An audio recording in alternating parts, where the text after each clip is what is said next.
Good evening, everyone, and welcome to Crossroads of Ideas. Can you dig it?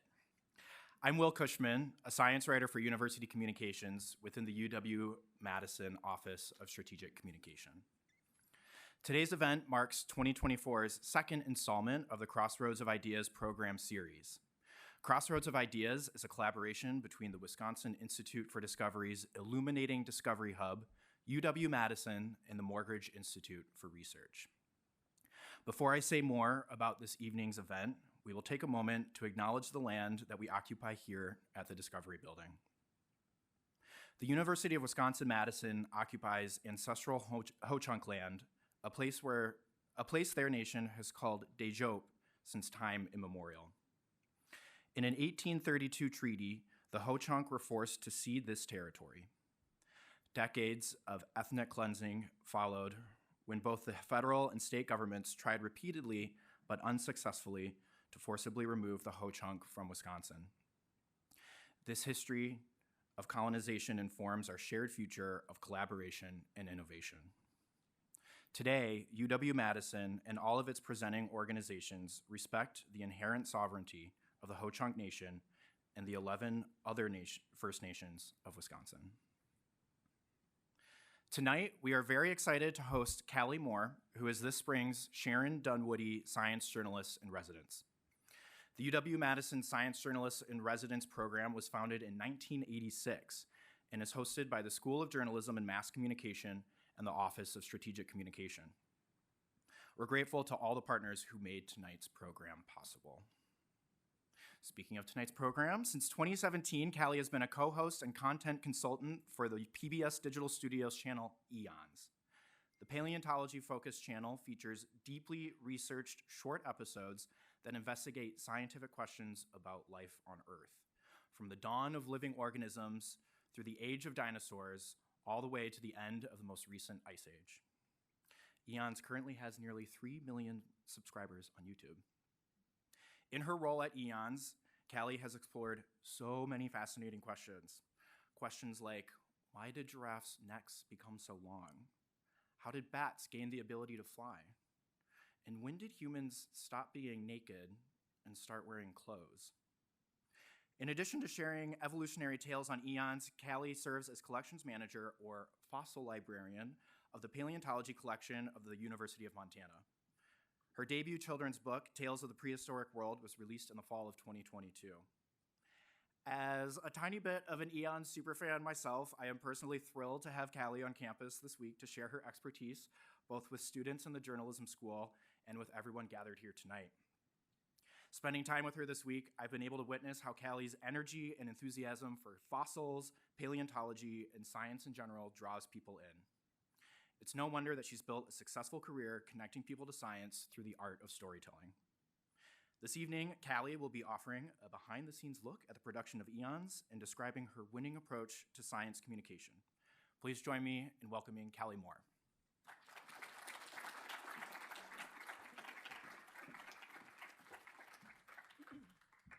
Okay, so I host Eons, yeah. How many of you, just show of hands, know Eons? Oh, yeah, keep your hands raised. How many of you have watched an actual full episode and haven't just heard of it? Nice. How many of you have watched at least 5 episodes? Yeah, okay, good. All right, so most of you are familiar with Eons. I love it. For those of you that are not familiar with Eons, you're gonna get a very in-depth look for it tonight. So this is how the talk is gonna go. I'm going to start with what is science communication, just a brief description. Then we're going to go into my kind of personal science communication journey and experience very briefly. I thought this was a whole hour, so we're going to go quick through some of these. And then we'll get into the behind-the-scenes look of Eons. I'm going to give you some tips for creating effective science communication. And then we're going to get into some tricky topics and how to navigate them. So let's get started with science communication, aka SciComm. And for any students out there that are looking to get into science communication, I highly encourage you to check out this little workbook by Ava Amson. It's like less than $10, and it's like a workbook to help you translate your science into science communication. But she has a really great definition of what SciComm is. And it's basically any form of communication about science, scientists, and scientific research to an audience of people outside that field of science, excluding academic communication to other scientists. So when I go into a classroom and talk about dinosaurs, that's science communication. When I talk about dinosaurs to invertebrate paleontologists, that is not science communication. So I'm still talking to paleontologists about paleontology. So there is a line to be drawn on what counts as science communication and what is just me communicating science to other professionals. So how do you SciComm? There's basically 3 different ways. You can talk about it, that's my preferred method. You can write about it, and you can actually create about it. And I don't think a lot of people think about the creating side of science communication. So talking is doing videos, social media, podcasts, demonstrations, demos, tours, those sorts of things. Writing, blog, pop-sci. You can write a book. Also, social media has a lot of writing into it, and consulting. Creating, though, is kind of fun, and I like to think about this because art is very important in paleontology, paleo art, that helps people recognize the ancient past and see the animals of what they might have looked like based on our best scientific hypotheses. So this is a shark called Helicoprion, and it was made by Staub Studios based on artwork from paleo artist Ray Troll. And it's very cool. It's called the buzzsaw shark because its lower jaw and the teeth kind of look like a buzzsaw, right? You can also perform science communication. So this picture here is from a body theater, prehistoric body theater, where they're actually acting out with their bodies the end of the Cretaceous, the extinction of the dinosaurs, and then the rebirth of life after. Then there's also music. So Ray Troll, again, this paleo artist, he has a band, the Ratfish Wranglers, and they got together with another guy, Russell Woodhouse, and they created an album of fossil music. It is the most adorable thing ever. So many different types of music on this album, including a song where they teach you the geologic timescale. So if any of you are having trouble remembering the geologic timescale, I highly encourage downloading this album. So these are kind of the ways that you can do science communication. So how did I end up here today as a science communicator? Well, it all started in college. I was a big nerd, and I was the assistant curator of our campus museum.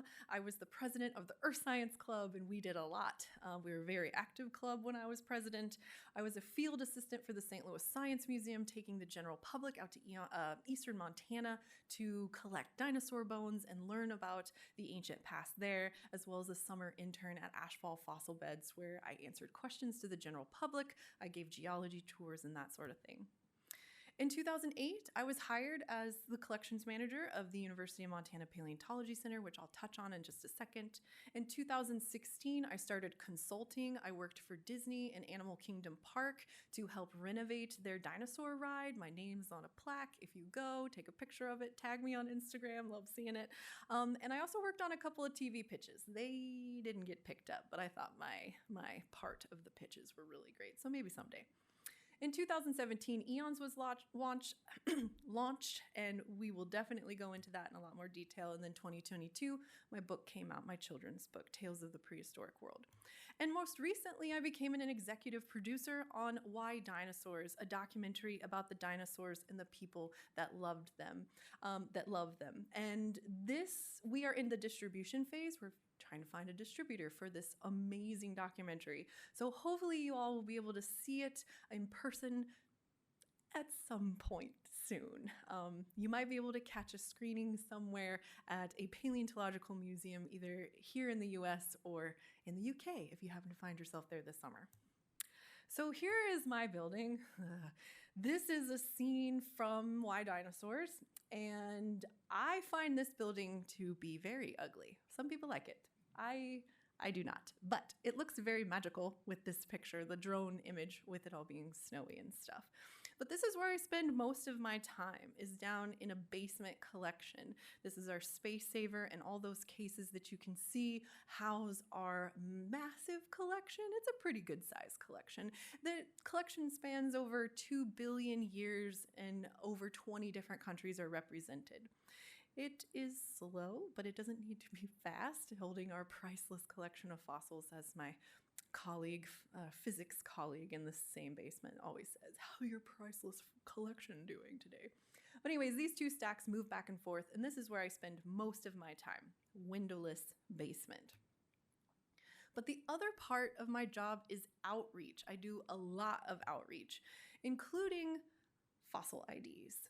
Lots of fossil IDs. Or actually, should I say, soul-crushing descriptions of what is not a fossil that you have. Very rarely do they actually bring in fossils. If I had $1 for every dinosaur egg that I said no, it is a rock, I wouldn't have to do much work anymore.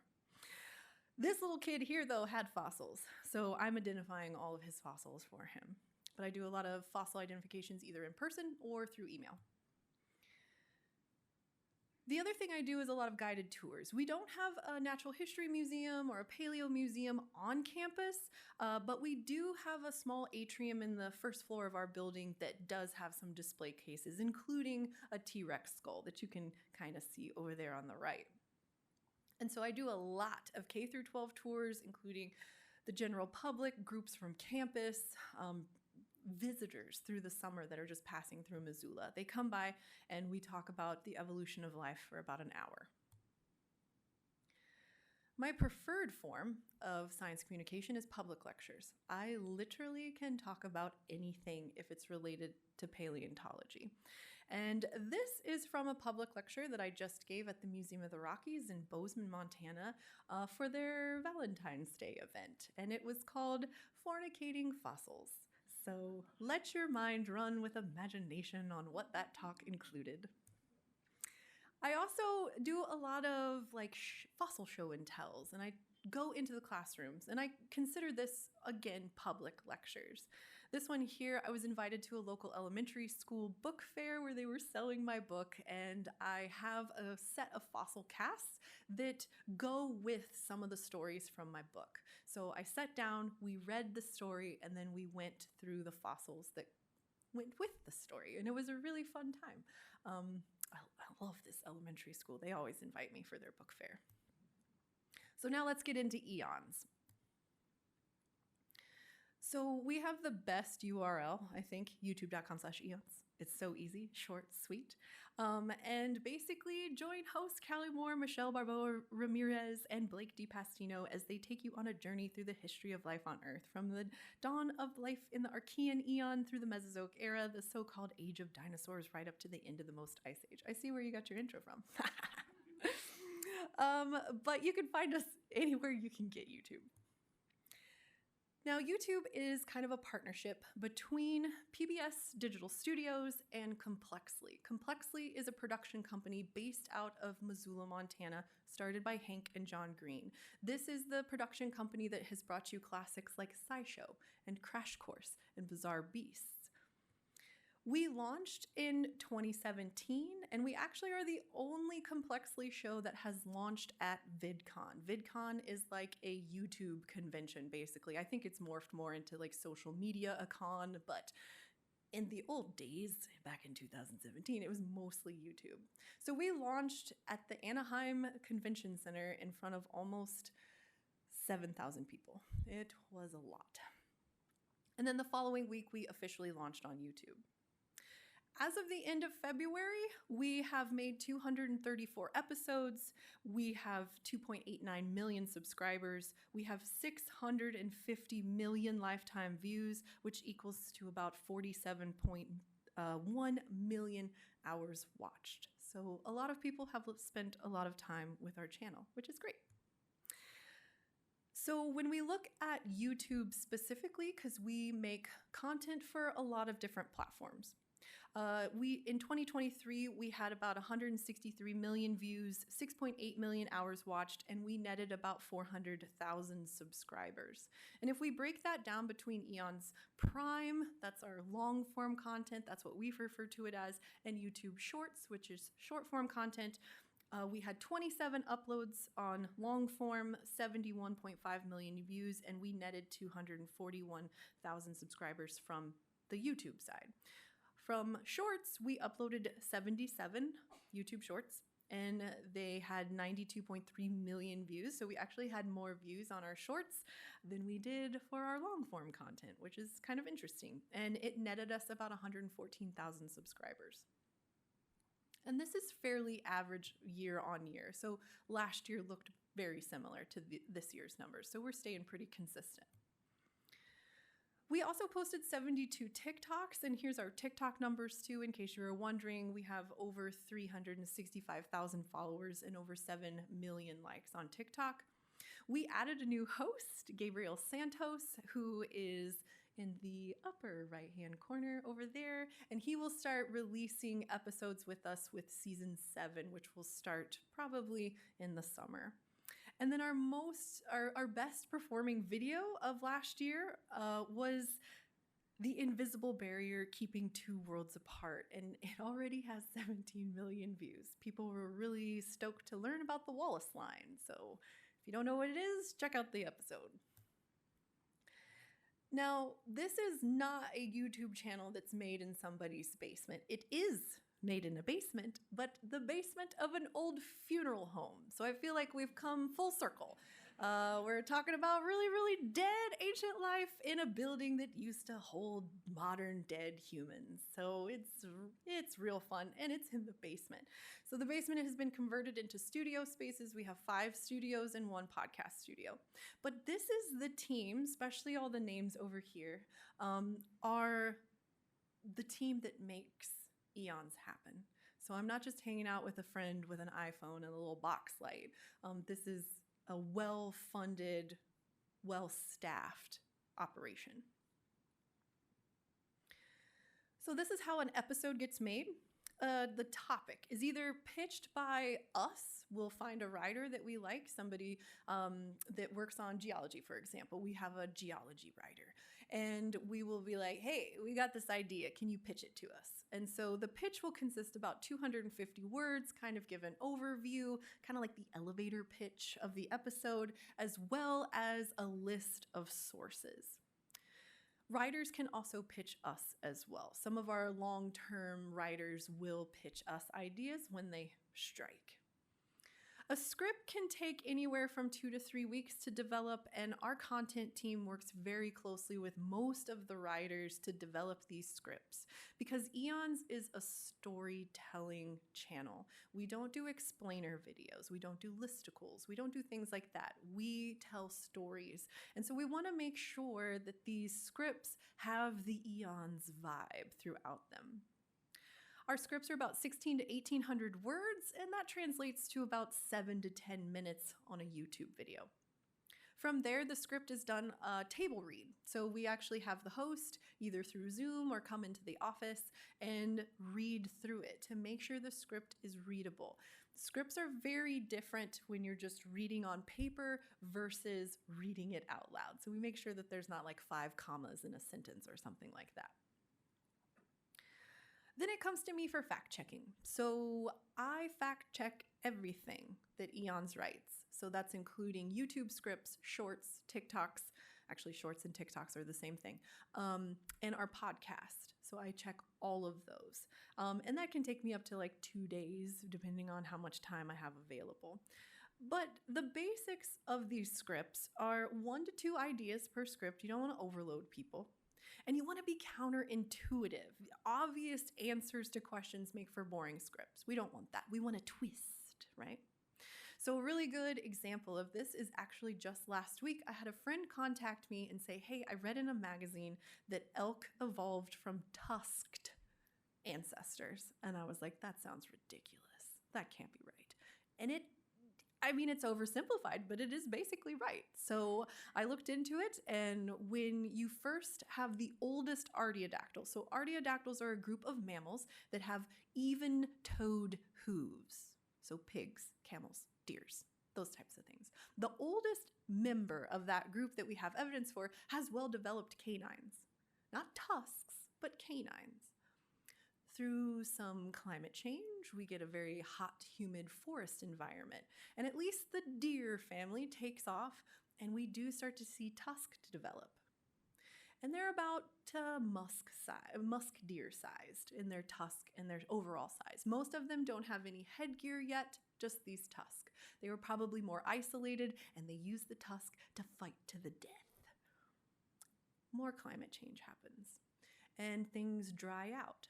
The forests disappear and grasslands take over. And as this happens, we see at the same time tusks are starting to disappear. The deer family is becoming more social. They're living in herds, and headgear starts to evolve. So instead of fights to the death, they have standoffs. Ooh, your rack is bigger than mine. Never mind. You win. Because you don't want to kill your neighbor. Survival is best in groups at this point in time. And so I was blown away. I had no idea. And there happened to be 2 relatively new papers that had come out looking at this transition over time. And so I emailed our content team. I was like, hey, this is shocking. And I can just see all the fun titles that we could come up with for this. And so that's what I mean by being counterintuitive. Who would have thought that deer used to have big canines and fight to the death, right? And then also be totally devoted to accuracy. Anything you put on the internet that's wrong, you will be called out within seconds. I don't care if your mistake happened over 3 minutes into the video, somehow somebody will find it within the first 5 seconds and tell you. So it's very important that whatever you put out there, especially for science communication, is accurate. And that's where I come in to fact check. Now for production, we film in our studio in Missoula, Montana, so in the basement of the funeral home. And it takes about an hour-ish, depending on how comfortable you are. So when I first started out, it definitely took me more than an hour to make a 10-minute video. It was kind of tragic how long it took. We get it down to about like less than 45 minutes now. We can cruise through it pretty fast. But this is what our studio looks like. We shoot on a green screen. It's real boring. A lot of our fans want to always see our studio, and we're like, it is. Yep, that's it. It's a green screen. We have a lot of really expensive equipment in there, but we don't have a set.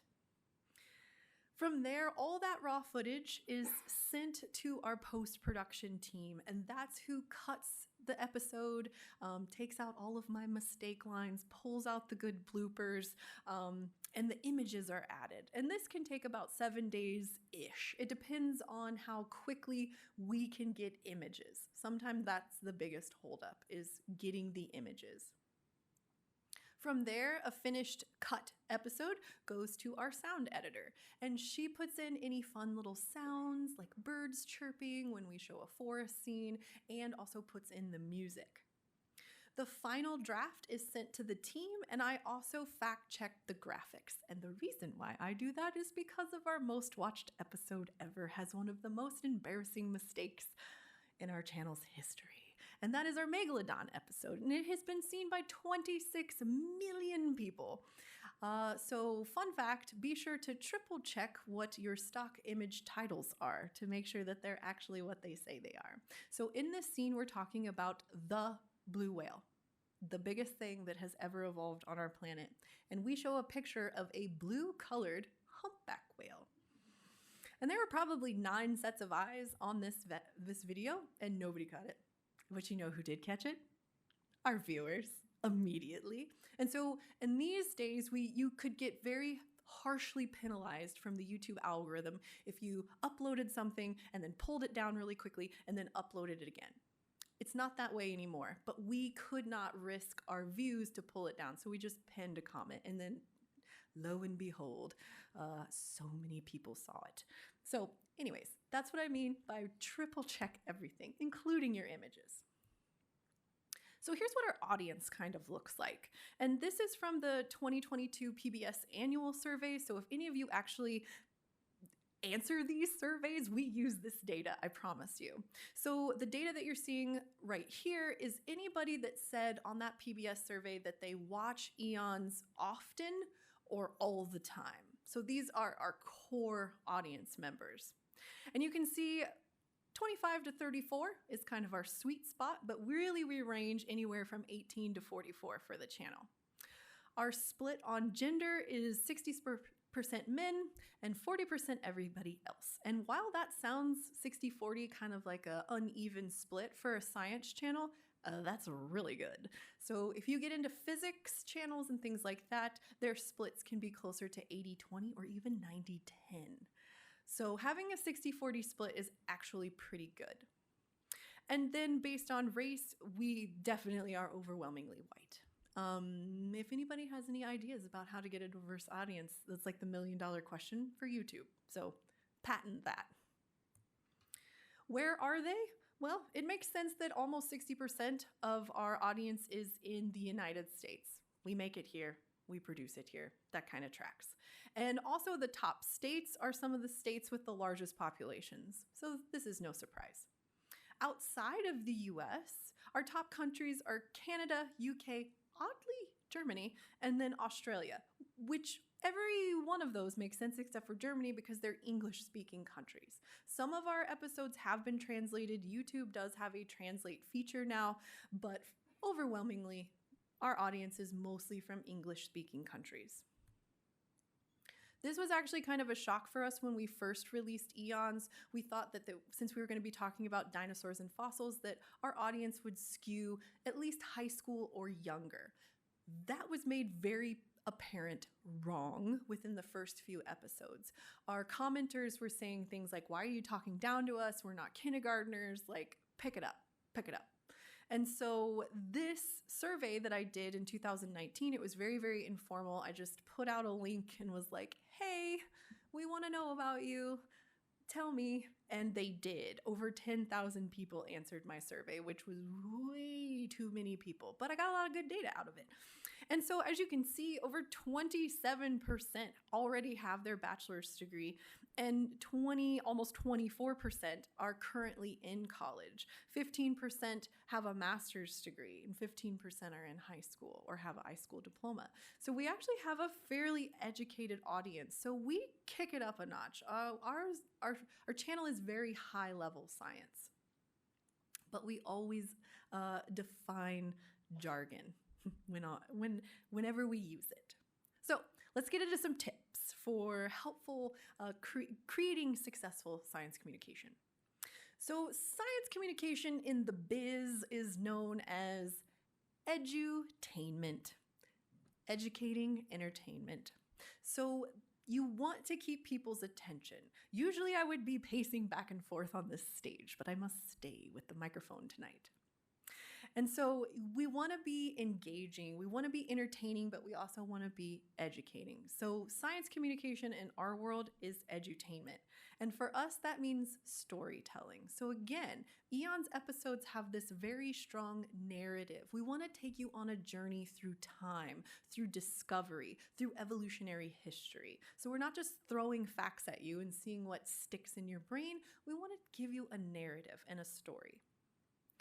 So some things that make good science communication topics, and this is going to be mostly based in geology and paleontology, but a lot of these will work for really any of the sciences. Creature features, so talking about a cool animal. Casual geology, so I just found out that your capital has a fossil tour for their building stones, and I'm going to do it tomorrow, and I'm very excited. Collection and museum features, so if you have access to a museum, maybe talk about an exhibit.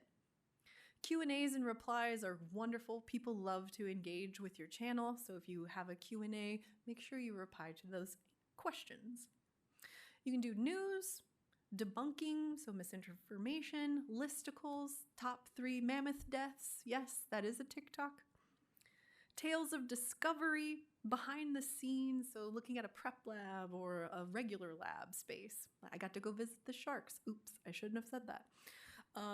Behind the scenes, I said that, and then how-to guides and personal experiences in science. So obviously, even if you've had negative experience in sciences and have had toxic office mates or something like that, people still like to hear about it and to know how you overcame. But the most important thing is to have a really good opening line and intro, and that's because a view on most platforms is 3 seconds. And while that sounds really fast, it's not. If any of you are TikTok viewers, think about how fast you scroll past a video that just remotely doesn't look interesting to you. Half a second, a quarter of a second maybe? So 3 seconds is a lifetime, at least on TikTok. So having something that keeps people on your channel or on your content at least 3 seconds, you'll get that view. But that all comes from the opening line and the intro. So here are some helpful tips. Keep it light, keep it casual, have fun, be humorous. I know from personal experience when I go to conferences and I listen to other people talk, if they're using memes, if they're making people laugh, that means that people are engaged and they're going to keep listening and they're going to keep walking around. That's why I usually walk around up and down the stage to keep your eyes doing something so you're not just staring at a screen the entire time. You can collaborate with other SciCommers, but you need to be very strategic. So if you've just launched your channel about fossils, don't come to Eons for a collaboration because the collaborations need to benefit both channels. Obviously, you would benefit from working with Eons, but if you have no audience, how does Eons benefit from this collaboration? Eons very rarely collaborates at all. We usually only collaborate within the PBS DS family or within the Complexly family. And it takes a lot of work, so it's gotta be a real good collaboration. So what I suggest is that you find other science communicators that are at your level, that have a similar amount of following, and that is in the sciences, but different. So if you do geology, paleo stuff, maybe find a modern biologist. So you know that your two audiences are already interested in science, in natural histories, but they might not have found you yet. And then collaborate on some cool episode about modern sharks compared to their ancient ancestors or something like that. So you guys can share your audiences and hopefully both of you grow your channels. Try to use the native features built into the apps as much as possible. I know that TikTok has started to crack down on third-party apps that help you cut your episodes together and then you just upload it. So anytime you can, anytime you have time, use the native features built into the app and the algorithm will definitely work with you. And then like I mentioned earlier, I may have mentioned it earlier, I've said this many times today, your thumbnail and title are the most important part of your video, hands down, especially on YouTube. That is your point of contact with the audience. Are they gonna click on it or are they not gonna click on it? And with YouTube, you can change stuff. So we've had some low performing videos from the past where we've actually gone in and changed the thumbnail and the title and our views shoot up for that video. So it just shows you how important your thumbnail and title can be. Engagement, again, ask questions, answer comments, and go into your analytics. TikTok, no. They have no analytics. It's impossible. They don't even know what they're doing. But with YouTube and Meta actually have some pretty good back-end analytics. And if you're a science communicator, it probably means you're a scientist. So look at the data and find out what's working for you and what's not working for you. So I mentioned the algorithm, and I'm just gonna. The algorithm is a thing, and it does what it's supposed to do. It does what it's designed to do, and that's to keep people on the app as long as possible. And so if your content is doing that, you're gonna see your numbers go up. If your content isn't doing that, your numbers are either gonna plateau or they're gonna go down. So it's very unlikely if you are playing by the ethic rules of the platform that you're on, that you're being shadow banned. No, I'm sorry, your content is getting stale. Freshen it up, change some stuff up, play with your analytics, make it better. It's the hard truth, I'm sorry. But I do want to mention something that's weirdly happening with social media specifically, and this is what I'm calling social media's beige era. So all the platforms are turning into the same thing. They all have the same features now. There's nothing that makes any of these apps any different than the other than the interface, how you interact with the app. And 2024, I think, is going to be the year that TikTok goes beige. And the reason for that is that they're starting to push long-form content. They want content that's between 5 and 30 minutes long. That is YouTube.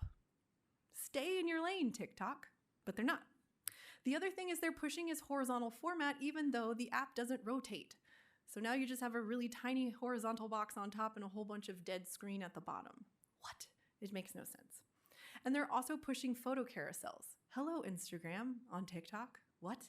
So my suggestion is to focus on whatever app you're getting the most traction and then repurpose all that content for the other apps. If you're looking at monetizing, YouTube is where it's at. TikTok is kind of.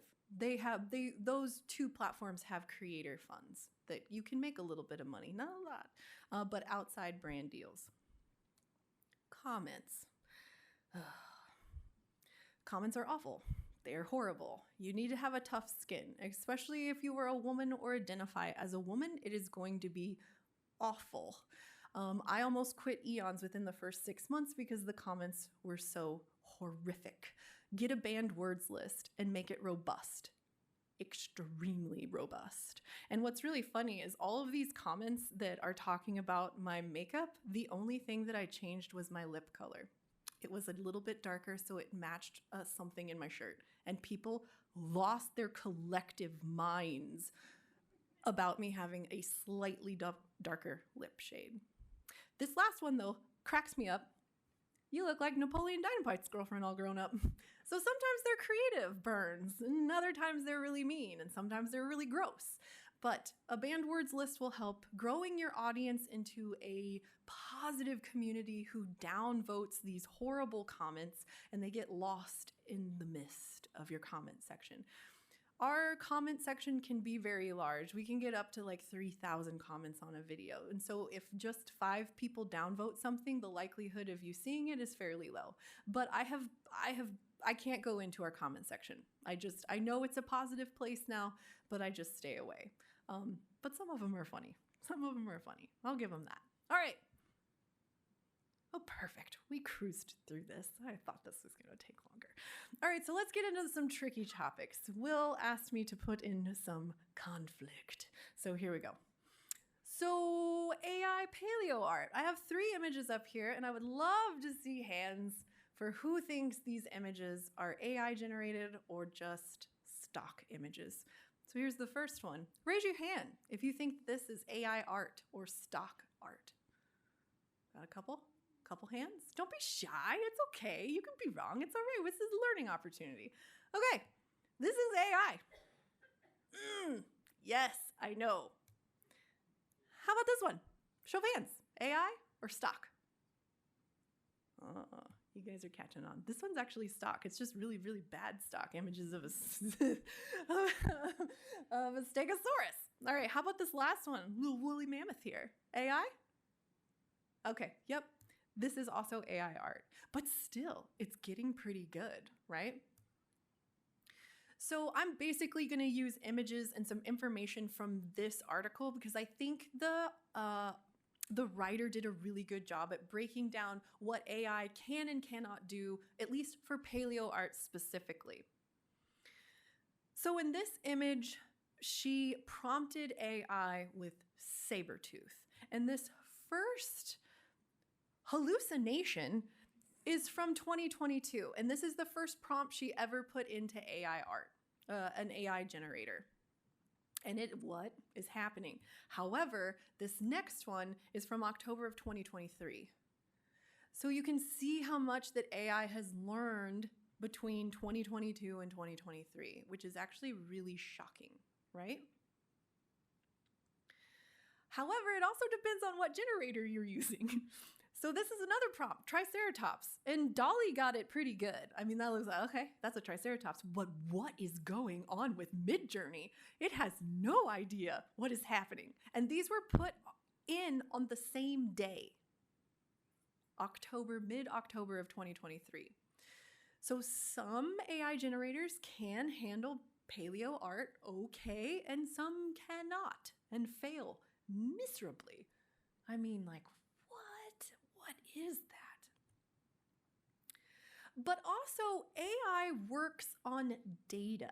So some of those images that I showed you to begin with are very popular animals. T-Rex, saber-toothed cats, woolly mammoths. There is a lot of data and there's a lot of images for AI to use to generate the images. But what about stuff that is not so popular? Just who here knows what Opabinia should look like? All right, a couple of you. Well, AI is not a couple of you, because this is what Opabinia looks like. So basically, the only thing that they got right was it lives in water. But what is going on with the eye on the antenna? Opabinia is a very classic Cambrian animal. It lived about 505 million years ago. Their fossils are found in the Burgess Shale in British Columbia, and it had 5 eyes. Like, what? And then it had this weird proboscis thing with a clasper on the end of it. Like, it was just strange all the way around, but even AI had no idea what was happening. So again, AI is a generalist. It can only do what data is available for it to use to generate these images. This one is a gorgonopsid. Again, show of hands. Who knows what a gorgonopsid is? Oh, 1! Yeah! Okay. This is what it actually looks like, or what we think it looks like. Yeah, so these things are actually more closely related to us mammals than they are to reptiles. They show up kind of in the Permian.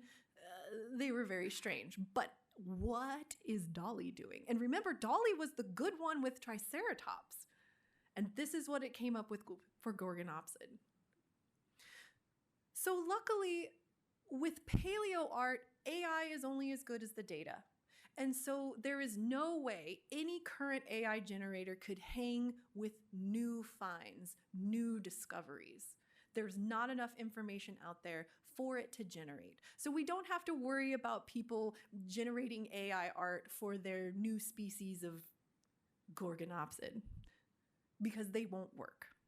But we still need to be mindful of the creatures that there is a lot of data out there for. The popular kids, T-Rex, Triceratops, woolly mammoth, saber-toothed cats. And we had a recent lesson on eons.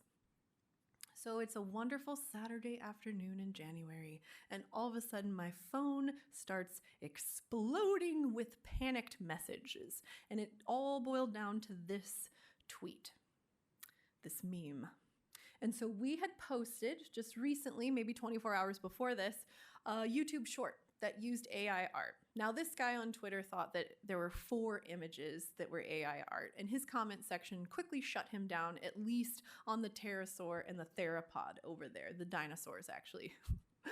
But what we got caught on, I guess, is the modern animals, a parrot and a crocodile. And I don't fact check those graphics. Maybe I should start, I don't know, but we do have an anti-AI policy. It is very robust. We do not use it in any way, shape, or form, and we pay humans. We have a lot of paleo artists that do amazing work for us. And again, AI art's not gonna really help us with some unknown species of fossil. So anyways, what did we do? We replied, and we pulled the image down as soon as it was brought to our attention. And we uploaded, I think we've uploaded it again, with corrected images. So the parrot and the crocodile were taken out and new ones put in. But we owned up to our mistake, and we let everybody know that we are anti-AI, and we do pay our paleo artists, and we love our paleo artists. Luckily for us also, our response was seen way more than that original meme. Thank goodness. And the response from our audience was overwhelmingly positive. The top comment and the bottom comment are 2 relatively famous paleo artists. And they're just like, thank you. Thank you for acknowledging this. Thank you for pulling it down. And I'm glad you were able to correct it. And then Emily had a really good idea, is making sure when we're searching our stock images, we're searching for images that were uploaded before 2022, when AI started. So that was our first foray into AI art. I didn't think it was gonna happen immediately, but what do you know? It did.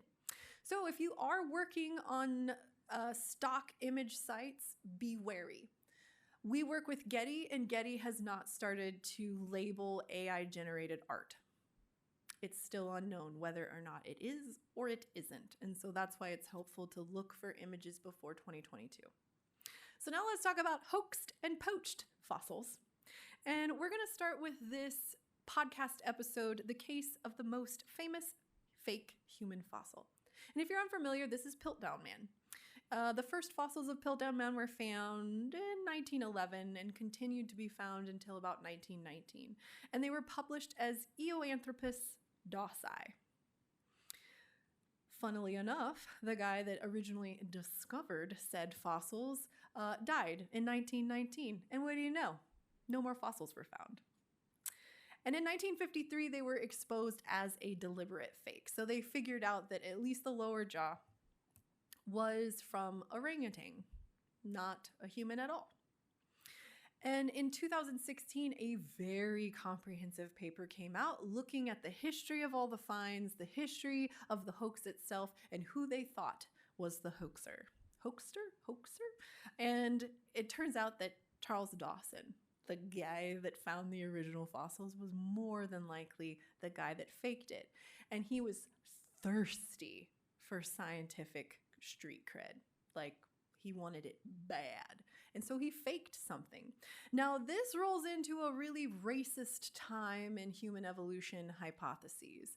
A lot of people did not want humans to come from small-brained apes in Africa at all. And they would do anything to have us come from a large-brained ape that doesn't exist in Eurasia instead. And so this tied into that kind of racist thinking of the time. So here's the darker areas of the skull, or the bits and pieces that they found. And so yeah, we did a whole Eons podcast episode about that, going through the hoax, who we thought the hoaxer was, and then kind of touched on the reason why the hoax happened in the first place. The next one is the giant dinosaur that was missing a body. This is about Deinonychus. And in 1965, this massive set of arms were discovered in the Gobi Desert. And this is the woman that found them, actually, 1965. That's pretty good. There were not a lot of female paleontologists back then. And in 2009, much later, researchers discovered a poached skeleton that was missing one hand, the feet, and the skull. So we find with a lot of poached dinosaurs that they only take the claws and the teeth. Both of those things are relatively small, and they're easy to smuggle out of these countries. So very rarely do you get a whole poached skeleton. But if you find just a skeleton without hands and feet, it's more often than not poached. And what was really cool was in 2011, there was a fossil preparator that got some bones from a private collector, and they matched up with the poached skeleton. So they could actually take a single toe bone and fit it right into the matrix of the poached skeleton. So they knew exactly those hands and feet came from this specimen. Luckily, the private owner was like, nope, I don't want it anymore. Take it. No, you don't have to pay me or nothing. Bye. Don't release my name. Because poached specimens is not a good look for anybody. And then in 2014, the completed specimen, and it gave us this really weird looking dinosaur. And this dinosaur is about the size of a T-Rex. This is an ornithomimid. So a plant eater, basically, with these giant arms, right? And this is kind of what we think it looks like. But the whole specimen was repatriated to Mongolia in 2014. So it's kind of has a happy ending. Not all poached specimens have happy endings, obviously. A lot of them still are in private collections. But in the case of Deinonychus, we got this wonderfully weird dinosaur, and it was sent back to the country of origin. The last one I want to talk about is one that's still going on, and there is not a happy story yet. Why we mostly don't talk about Burmese amber, and here's why. This was a TikTok. Burmese amber is known as conflict amber. If you're unfamiliar, Myanmar has had a lot of troubles for a long time. And in 2017, the Myanmar government military forces seized control of the amber mines from the Kachin Independence Army. That was not good. In 2019, the UN reported human rights violations. And in 2020, SVP, the Society of Vertebrate Paleontology, called for a moratorium on publishing amber material that is 2017 or later. And we really try to abide by that. And it sucks because the amber that comes out of Myanmar is from the Cretaceous, and you get amazing specimens like this. This is a tail of a non-avian dinosaur, a little bitty, not bird dinosaur. And it's so well preserved you can see the feathers. It's amazing, right? Luckily, this specimen was published in 2016, so it's before the moratorium of 2017, so we can actually talk about it. But basically anything that was collected after 2017 and really any papers that were published 2017 or later, we shy away from. Because it's really easy to lie in your supplemental material and say, oh yeah, don't worry, this was collected years ago. We just are now getting around to publishing it. But some of these pieces of amber can fetch thousands of dollars. And so that's why they've become so conflicted, is because these armies can sell it, make a lot of money, but when it leaves the country, you're also excluding local scientists, people that live in the area that want to study it. They are unable to because it leaves and go to a private collector or a rich institution somewhere. So that's mainly why we shy away from Burmese amber, and I think a lot of other places abide by SVP's rule of nope, don't even touch it. Don't make it better than it is for people to buy, and don't raise more money for human rights violations. Now let's talk, this is the end. Problematic scientists. We run into a lot of this with our human evolution episodes because we usually look at human evolution through a historical lens. And if you are familiar with old Victorian scientists, you know that a lot of them had some real awful ideas. This episode here doesn't even come out until April 30th, so spoilers. This is our No Single Cradle of Humankind. I actually don't know what the title will actually be, but it's going to be something like that. And in this episode, we talk about how humans probably evolved all over Africa. But there was an idea that came out about this now sunken continent called Lemuria. Because again, these researchers did not want humans to come from Africa. So in one of our sentences, we actually edit out Ernst Haeckel.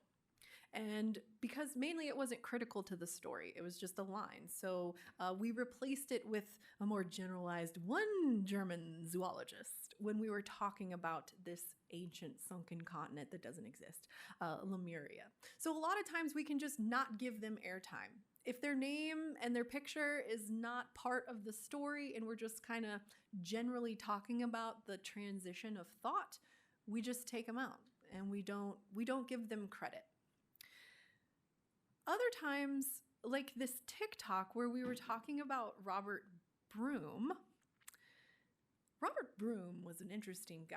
He liked to hunt for fossils in the nude. So we were basically making fun of him in this TikTok, but he was a very controversial person. He found a lot of great things, but he had some very awful thoughts about those great specimens.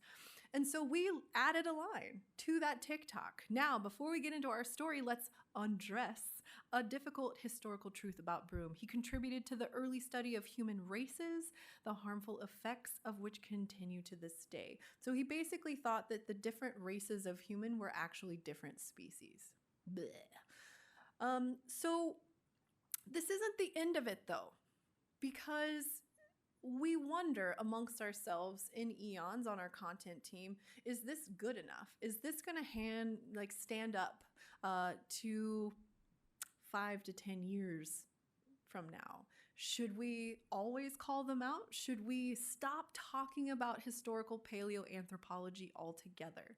What is the right thing to do here? And we don't know. We're still trying to figure that out.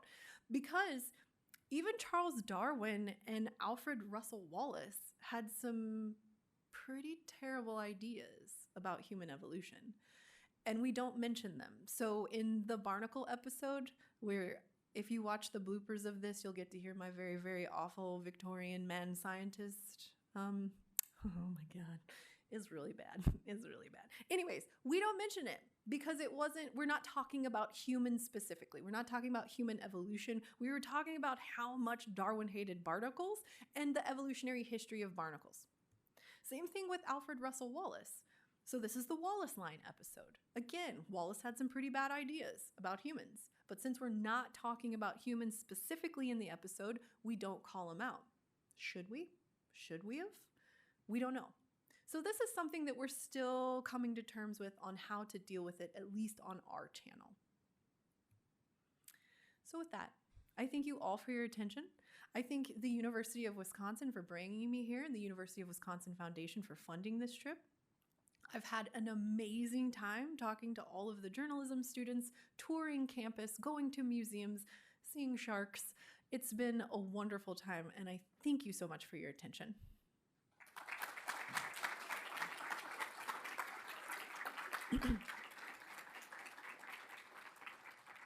And that's your state fossil, by the way. That little trilobite. I learned that today. So I think we're going to open it up for questions. Yes, thank you, Kallie, again. And we do have some time for a few questions. I'm going to start it off with, you talked about like how you approach talking about problematic scientists on the show. How does Eons approach when there's still maybe like scientific disagreement about something or controversy in the field? There's like unsettled science. How do you approach that? Yeah. So that one, we always at least talk about both sides. Even if one side is maybe a fringe theory or most of scientists don't really jive with that idea. For example, what are the causes of the Ordovician mass extinction? And one of the theories is a gamma ray burst. Okay, sure. So that's a fringe idea. But whenever we talk about the Ordovician mass extinction, we say it. We talk about it. We at least mention it. Oh, and also some people think that it could have been a gamma ray burst. And then we move on. So if there's ever any time where there is a major debate, we always talk about both sides. Another really great example of this is our Raptor Rex episode. So Raptor Rex is a dinosaur that was found already, well, it found its way to science already prepped out. So scientists didn't collect it in the field. We have no stratigraphic data. We're not 100% sure how old it is or where it was collected. And so that information is pertinent to what species it is and how it fits into theropod evolution. And so there's two very different ways of thinking about how old it could be and things like that. And so we kind of work through that whole script talking about both sides. Well, if it was this age, then it was this. If it was that age, it was that thing over there, you know? And so we always try to tell both sides of the debate.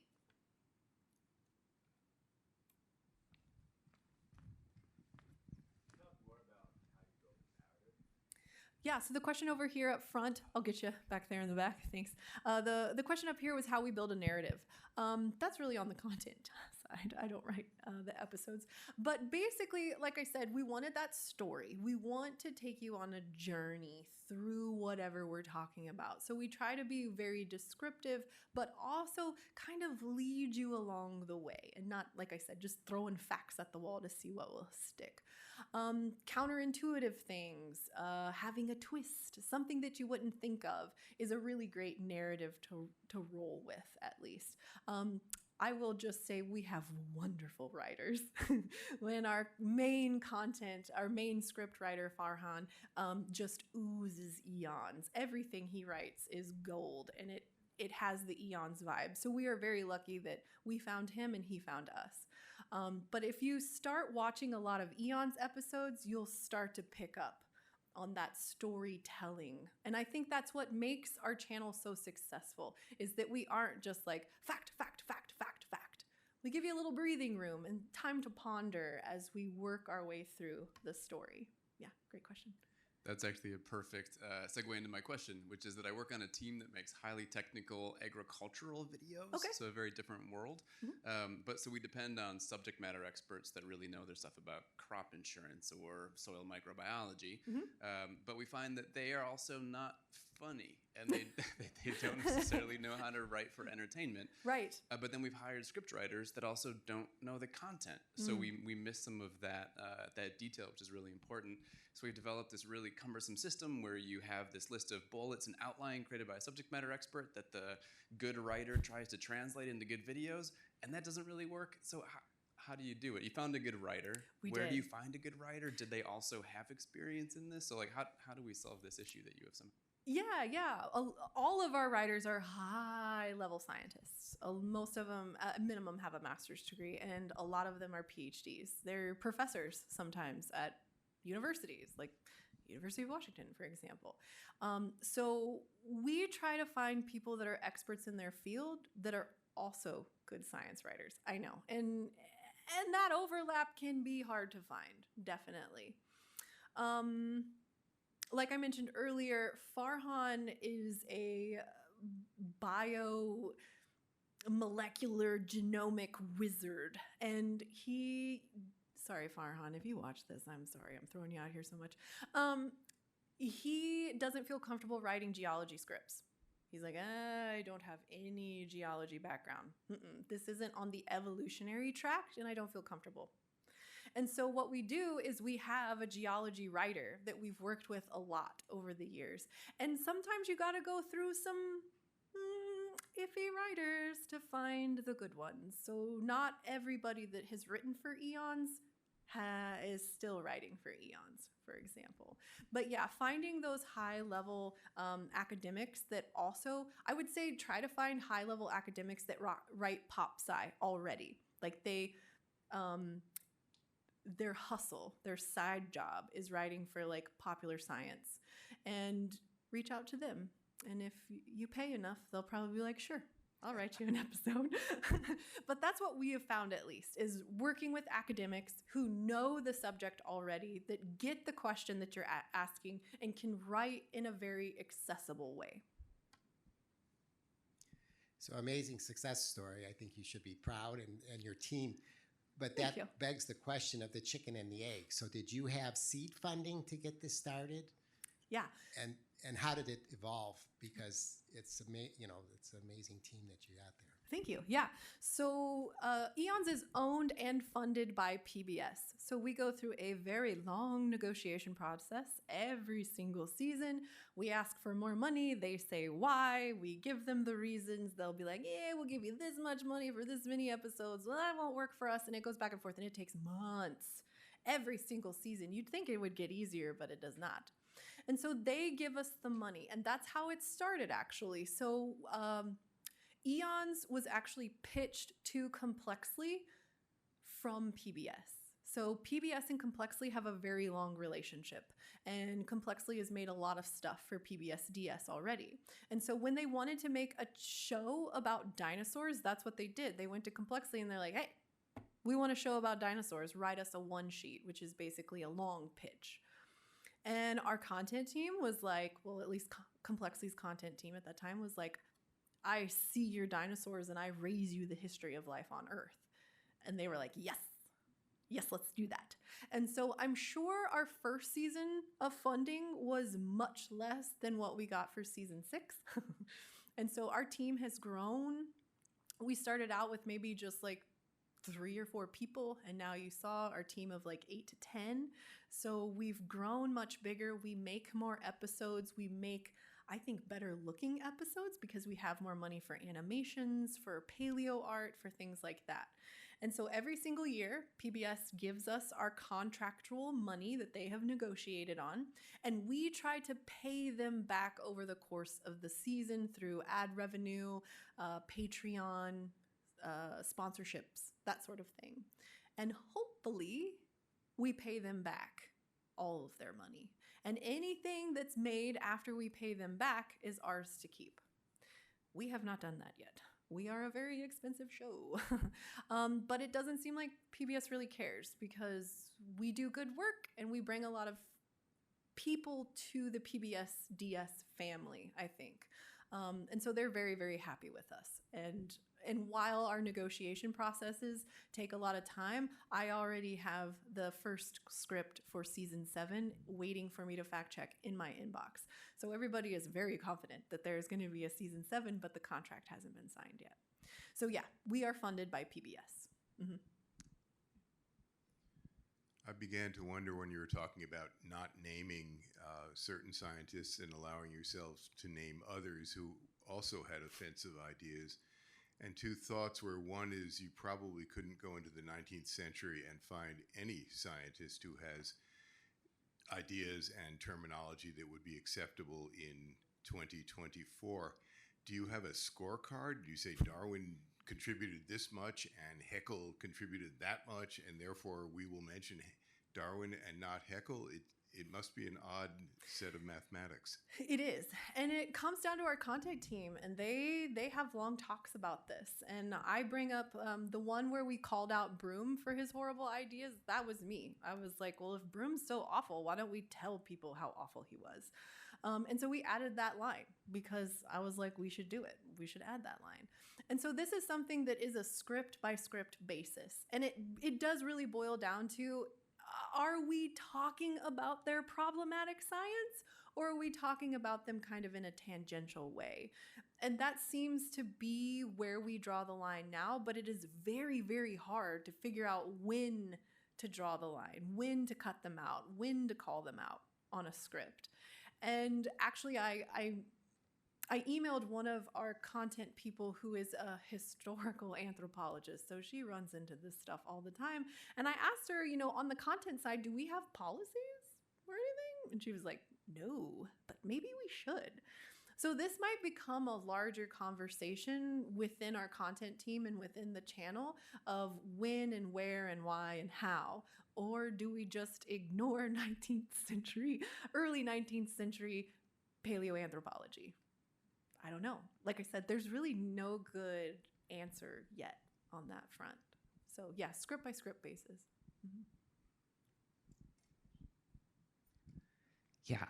So I was wondering if you could talk more directly about what your goals are with like a given video. Mm-hmm. So obviously you have the YouTube analytics as something to measure success, but like what is success? Like what are those analytics a proxy for you? Mm-hmm. What do you want your audience to be getting?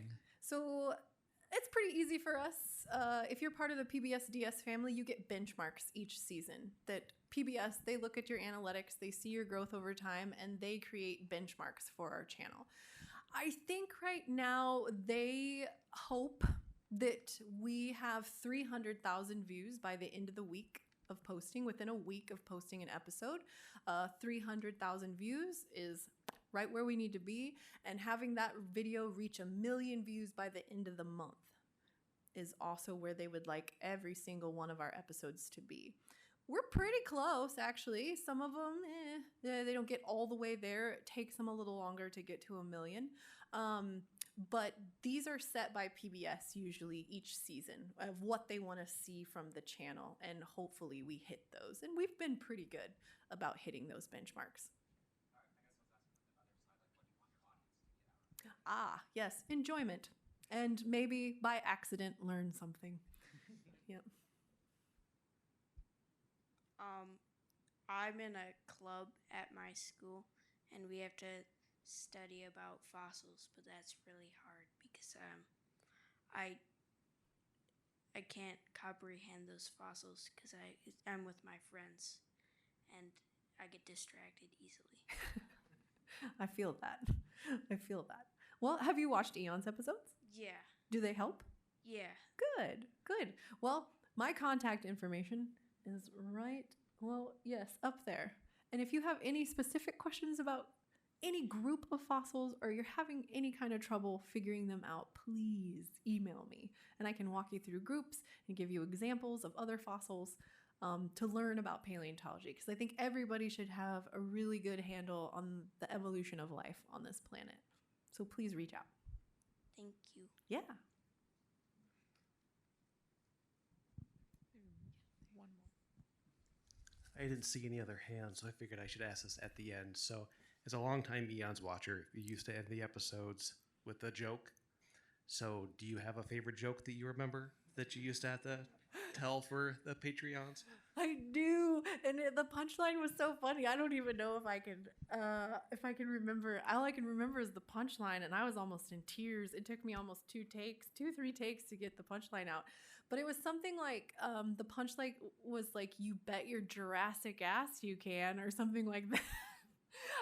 I was shocked that PBS let us put it in there because we're, kind of saying a cuss word for PBS. But it was so funny. And like I said, all I can remember is how funny that punchline was.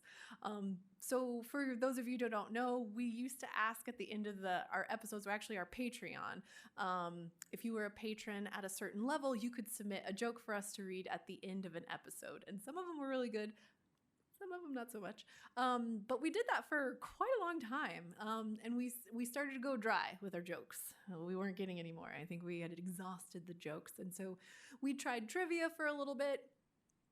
That was okay because it was an extra step because we had to fact check their trivia to make sure it was correct.